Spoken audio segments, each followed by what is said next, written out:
Good morning, good afternoon, good evening. This is the 2nd of September, and I got to sleep on the news of the BNR announcement. I read it while I was at work. I work from 2 p.m. to 10 p.m., so I did not get to record it like every other YouTuber. But let's go over it, just top down, talk about it, how it affects me specifically, not everybody as a whole, because why would I talk about everybody as a whole? This is my channel, I talk about myself. So, Bonds of Agony, my favorite ban out of all of this. Bonds of Agony is such an annoying card. For those who don't remember what it is, here it is on screen. Bonds of Agony, 0 cost 1 attack stealth card. If you've played 3 more attack reactions on this chain link, this gets +3, and when it hits, look at the player's hand, choose a card from it, search their deck, hand, and graveyard, banish up to 3 cards without the name, with the same chosen name, and then shuffle. Keep in mind, if you have no hand, they still get to look through your deck and shuffle. There's a period there. Doesn't matter if that doesn't make any sense. There's nothing to search. Why are you looking through my deck? Why are you shuffling it? I can't stack. Annoying. And so that helps out the 2 decks I normally play, which are wizard decks. Both Kano and Verdance are the main decks that I play. I swear I'll be making some gravy content, but we'll get down to that gravy content once we get down to these other 2 bands here. A lot of assassins are complaining about this. I'm like, if your deck folds to 1 ban, clearly your deck, that's a good ban. Your deck should not be Bonds of Agony deck.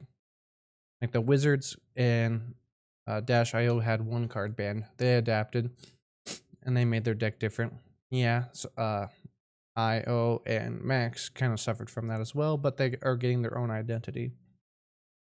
But I think Bonds of Agony was a needed ban. It was too easy to accomplish. I hate the statement that they put here. It was supposed to be a mission.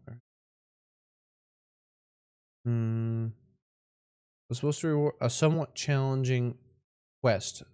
Excuse me? What quest? You printed equipment that said, hey, destroy this reaction, destroy this to make a reaction. That's 2 cards. 2 reactions off 1 piece of equipment. So the whole quest you had to do was play this, have a reaction in hand, because you had 2 on your equipment. As for mystic equipment, at least.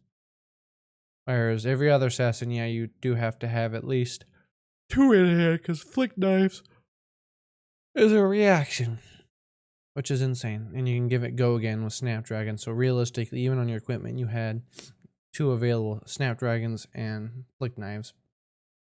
So again, the mission, the challenging quest was to have 1 reaction in your hand. But yeah, Bonds of Agony, good ban, needed to go. Golden Tipple and red and yellow. Not what I would have put. If you have looked at my Blue Sky or Twitter, I put that they should have had an ally to 1. Why can't I think of the ally's name at the moment? Because I'm dumb. It's Chum. There we go. Made things rhyme. I had Chum set to 1. I think that's the real issue that people are having within the deck. Yeah, gold is kind of the key. Golden Tipple is what lets you discard your allies. He's still going to have cards that can get his allies in the grave, but making gold is going to be somewhat more difficult. I don't think it's going to be too much more difficult. The deck is going to do a little bit less damage. A lot of people say this is going to cripple gravy. Yes, it's going to make his consistency go down, but I think his numbers are still available. This definitely cripples the budget deck that I was working with, that I was going to make a video on. So I have to scooch over to another thing. I already probably know what I'm going to replace these 2 with. It's just going to be, they're going to be 2 different cards. One's going to be the 0 for 4, destroy a card if it was an ally, gets go again. And then the yellow is going to be,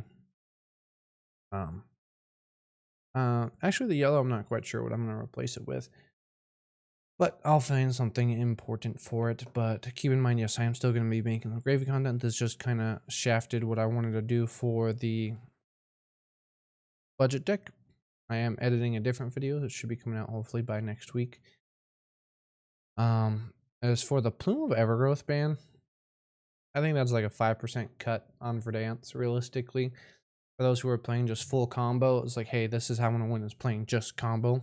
it does kill that a little bit. There wasn't a whole lot of decks you could just run straight, hey, I'm going to kill you with combo. Granted, with the new Earth card coming out, it would make it a lot easier, as you could just grab you could do a little tiny combo early in the game with two potions and a Evergrowth, whatever, the life card, and then you could grab the Earth 6 power much easier at the end game in Waning Moon, make them pseudo 9 at the steez. Give me a second, making them have pseudo 9 health be to 0 health with Plume of Evergrowth. So it was a good ban as her Earth spell pool grows. Plume of Evergrowth becomes more and more good.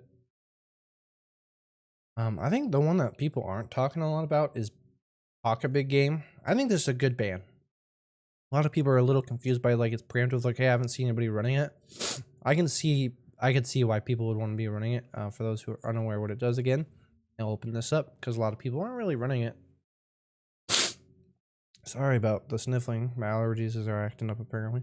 Choose a number. The next time you would deal that much damage to a hero, this turn, create that many might tokens. So blue 0 cost 3 block brute / guardian action. I could see this being very good in like a Bravo Volta deck where they can consistent dominate, and with more cards that they're receiving in the next set, you could easily say, hey, I'm gonna say 4. I'm gonna deal 4 damage to you. I have dominate, gonna happen. And then they get +4 on their next turn, in addition to whatever buffs and auras that they played to buff their attack for the next turn. So they're going to get a guaranteed 4 every time they play this card or something like that. And you just get the spiral dominated attack into on hit onto on hit onto on hit, being annoying and annoying. And it's also Guardian, not Guardian, sorry, Brute. And I don't know what the Brutes are brewing, but I just know that the dominated Guardians would be able to easily access at least guaranteed 3 or 4 might tokens off this. I'd be saying 4 if I was full though. So I get my crush effect as well. I'm just being greedy. I think she could get through in specific matchups, like especially aggro's decks that could easily get 4 damage in through you and insert more crush effects via that. But I think it's a good preemptive ban, as we don't know the full list of spoilers. There was some on Reddit that I thought about talking about, but I think we should wait through the other content creators to make their spoiler videos, get a legitimate spoiler season, and then go through those. Realistically, I'll probably just be doing a video on the expansion slots, as I don't really care for the set unless there's something really crazy coming out that will affect the decks that I'm playing. Then I might cover that as well, in addition to the expansion slots, because what I've seen from the expansion slots, they look really good. And Germinate. A lot of people are upset about Germinate coming back off, but I think it's a good thing. Have you seen any of them in top 8 Florians? I haven't seen any Florians in top 8. So clearly the Germinate was a huge hit. It clearly incapable of converting matches with the Scepter and Germinate gone. So you got to keep in mind, since Scepter is gone, their late game isn't going to be as insane as it was. It's still going to be good. I think it's going to be great. But as for Kano, he loves facing Earth Hero, so I'd love to see a Florian come back into the meta. Just play 3 Scours and just stack them if they want to play the late game, because they're going to have to now that they have Germinate. They're going to be playing for the late games. Just ride it with them. Gravy Bones, I think Gravy Bones is going to be fine into Florian.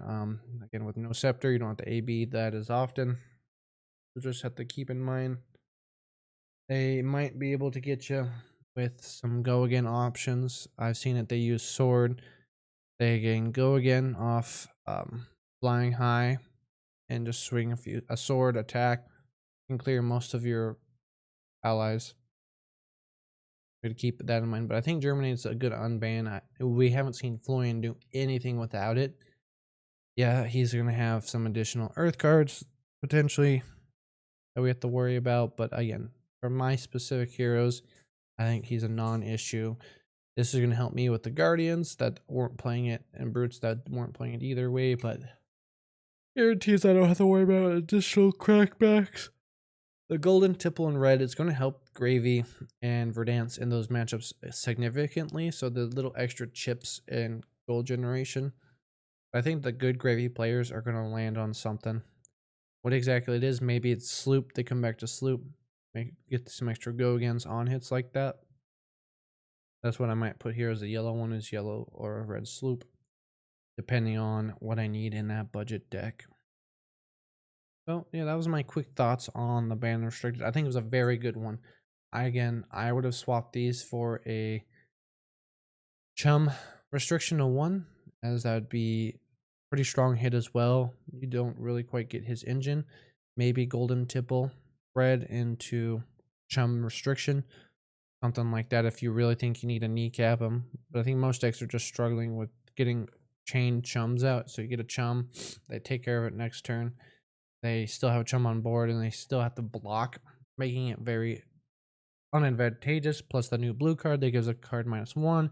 If you have Sawbones plus a -1 and the chum lives, I can see how that'd be fairly annoying.